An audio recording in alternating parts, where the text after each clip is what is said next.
The year was 2187, on a blue world called Earth. In a city called New Chicago, 2 billion souls went about an ordinary afternoon.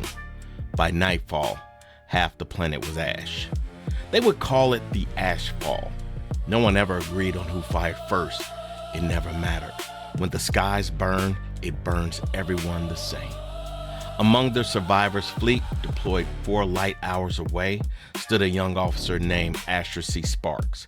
He watched his homeworld die on a tactical feed. He watched New Chicago, the city that raised him, vanish in 90 seconds. And with it, a wife named Amara and a son named Elias. He was not there.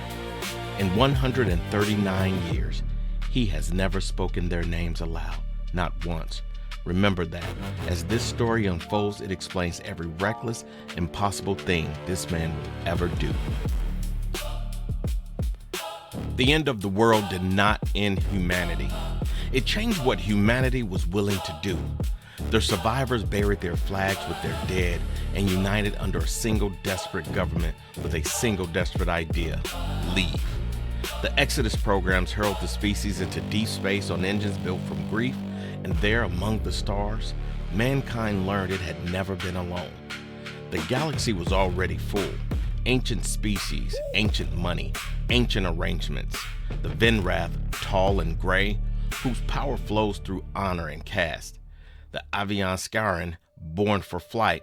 The massive Garundai, gentle until provoked. All of them balanced on treaties older than human civilization. Then humanity arrived, half dead, fully armed, too stubborn to know its place. The balance shattered. They called it the Outer Rim War. 20 years, from 2099 to 2219. And in its fires, the Earth Defense Network was forged, and one officer rose above the rest. Captain Ashfall Sparks became the EDN's most decorated commander and its least controllable. Where his superiors calculated acceptable losses, Sparks calculated none. He broke formation to shield civilian convoys. He defied orders that traded the few for the optics of the many. Command branded him reckless. The enlisted called him something else. They called him theirs. What no one understands was this. Behind the flyboy grin lived a genius-level mind that read star charts once and remembered them forever. A man who had learned that being underestimated is more dangerous than being feared. And beneath that, a soldier who had already lost the 2 people he was sworn to protect and who would never, ever be 4 light hours away again. The war ended in armistice in 2219. Humanity was granted provisional membership in the Galactic Consortium, the council through which the old species rule known space. Provisional. The old money never lets the new arrivals forget it. And the consortium holds one instrument of power greater than any fleet. They call it the renewal. One dose resets the body and holds it in its prime for 25 years. It is how beings live 2 centuries. It is how a man born before the Ashfall still stands in his prime today. It sounds like a miracle. It's a leash. The dose must be taken again inside a 90-day window at the end of every cycle. Miss the window, and a century of deferred aging arrives in days. There is no partial failure. You renew or you die. Every dose must be biometrically keyed to its recipient. It cannot be stockpiled. It cannot be shared. And access flows only through registries the wealthy cast on. Gated by citizenship tier, property, and contribution scores. For the galaxy's poor, there is only a black market of diluted, miskeyed, counterfeit doses.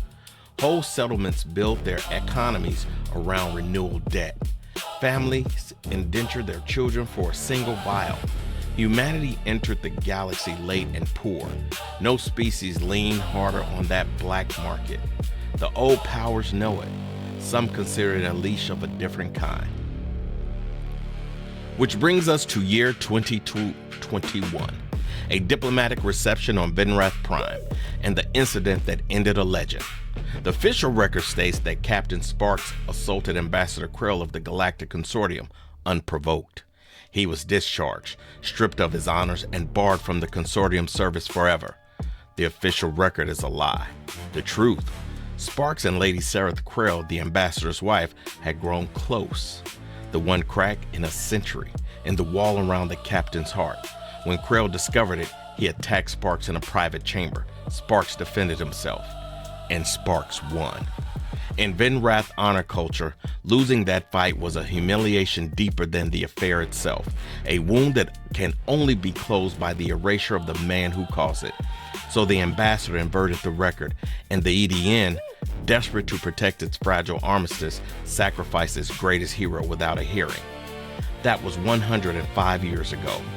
Krell has spent every year since turning hatred into an institution, assassins, forged warrants, frozen registries, a shadow war waged with paperwork and patience.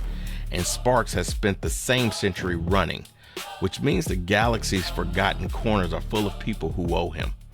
Both men have compounded interest. This series is the settling of accounts.